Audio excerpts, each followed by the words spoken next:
अरे लड़की, जल्दी से अपना मुंह खोलो। इसको अपने मुंह में रखना और मुंह ना खोलना। इसमें पूरे 10 लाख रुपए हैं।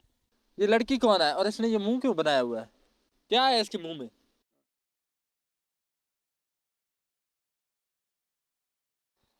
अरे लड़की, जल्दी से अपना मुंह खोलो। इसको अपने मुंह में रखना और मुंह ना खोलना। इसमें पूरे 10 लाख रुपए हैं। तुम वही है ना जो मेरी रिंग चुरा के भाग रहे थे? नहीं नहीं भाई, आपको गलत फहमी हुई है। मैंने आपकी कोई रिंग नहीं चुराई। अच्छा, मुझे गलत फहमी हुई होगी। ये लड़की कौन है और इसने ये मुंह क्यों बनाया हुआ है? क्या है इसके मुंह में? भाई ये मेरी गर्लफ्रेंड है। इसके दांत में दर्द है। अच्छा, पक्की बात है तुमने मेरी रिंग नहीं चुराई? हाँ भाई, मैं अपनी गर्लफ्रेंड को छोड़ के और कहीं क्यों जाऊंगा। अच्छा चलो ठीक है।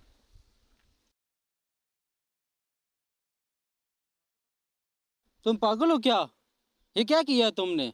तुम पागल तो नहीं है? ये क्या किया तुमने? तुम पागल हो क्या? लड्डू क्यों गिरा दिया है?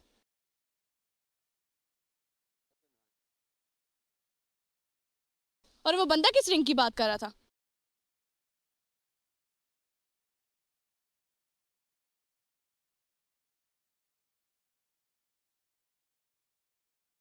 लड्डू में रिंग?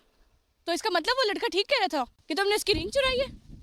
नहीं मैडम, मैंने उसकी कोई रिंग नहीं चुराई। मैंने दरअसल इस रिंग को बचाया उससे। बचाया क्या मतलब? ये रिंग उस आदमी की नहीं है क्या? नहीं, ये रिंग उसकी नहीं है। अच्छा, तुम इतने यकीन से